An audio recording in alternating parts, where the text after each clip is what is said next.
How's it going, guys? This is Dirk, and today we're going to talk about shoulder function again, and we're going to hit on the scapula and how the pec minor muscle can actually impede its movement if it is actually shortened or tightened. So the pec minor muscle, if we were to follow our clavicle all the way over until we get closer to the shoulder, then right underneath there you should feel a bony protrusion. What that actually is the coracoid process that's actually on the scapula.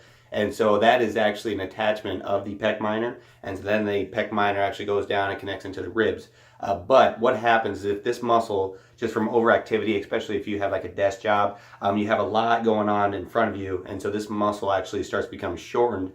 And on the back side, so the scapula, so if this was our scapula, what happens is that just because this pec minor muscle is actually shortened, it'll actually cause that scapula to raise up on the bottom side and actually cause what's called scapular tipping. And if I was to actually go up overhead or try to do any kind of shoulder movements, if that muscle is actually impeding the scapula, when you go up, it is a deficient movement that could actually lead into injury. So how we're going to try to hit it is with a tennis ball. And so we're going to go ahead and again follow the clavicle over to the coracoid process, and then this thing, or the tennis ball, and you can also use like a lacrosse ball, and then if it is really sensitive, you can even try using a foam roller so it's a little bit larger of a surface. This is actually going to be pretty fine, so it's able to really dig in there and find those trigger points or the knots or adhesions that's in the muscle that's actually causing it to be shortened.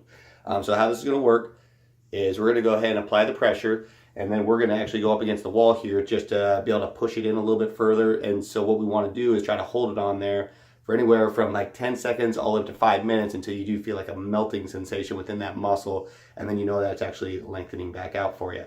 So how it's going to work is you're going to go ahead and go right up against the wall here, and so this will actually stretch it out a little bit. Go ahead and face the opposite direction, push into it, and then just apply enough pressure to cause a little bit of discomfort, but you don't really want to dig in if it is super painful. That just means it's really tight and you just got to ease into it. Over time, if you do keep up with this tennis ball, lacrosse ball, eventually that muscle will lengthen out for you, and so your scapula will actually go from that tipping on the upper back, and it'll actually glue right back down. And so then whenever you do go overhead, that scapula is able to move freely and doesn't have any impeding movement. So that is your trainer tip for the day. Thank you.